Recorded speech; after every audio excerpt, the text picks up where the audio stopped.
Hello everyone, it is me, and today I'm doing a book review on the book called Human Nature and World Affairs, an introduction to classical liberal international relations. And this book is by, I believe his name is Edwin van Haar, I believe that's what his name is.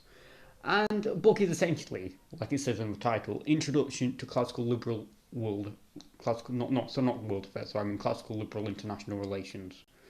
And I really did actually kind of enjoy the book. It was a very simple book. It certainly wasn't that hard to read. It was only around 153 pages, but it was certainly very fascinating, even though it was quite a simple book. Because I think when it comes to the classical liberal and not sorry libertarian sphere, that really international relations and geopolitics is not really ever discussed apart from "not my problem, leave me alone." So it was really fascinating hearing how classical liberal thinkers such as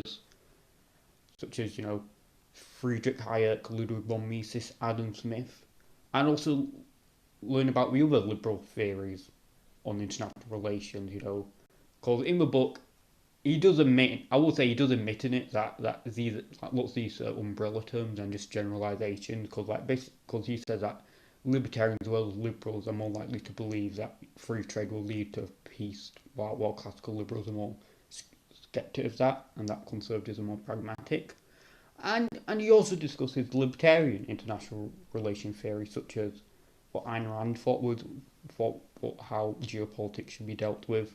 Hans Hermann Hoppe as well was in it, so it was a really good book, and it was essentially also explaining how these main classical liberal thinkers and philosophers would would would take the stance would be on stuff such as the EU and United Nations. So it wasn't just about what these thinkers would believe should happen during war. It was also about their view on international organisations such as I believe even the World Health Organization as well, United Nations, the EU, and NATO. So it was quite interesting. It was very interesting seeing it, and it is quite interesting how some of these things was a bit more nationalistic and some were more globalistic. So it was really interesting to see each one of these libertarian classical liberal points of view on it. So yeah, so I did enjoy it, and I do think it's something that libertarians as a whole need to have a bit more of a discussion about. Not to say that isolationism isn't valid in general, but I think it needs to be a bit more sophisticated than that and be a bit more. I think libertarians in particular need to be a bit more up to date when it comes to international relations.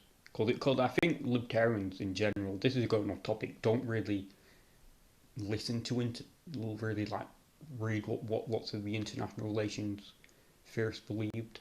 And to my surprise, actually, lots of them were much more interventionist than I thought they would be.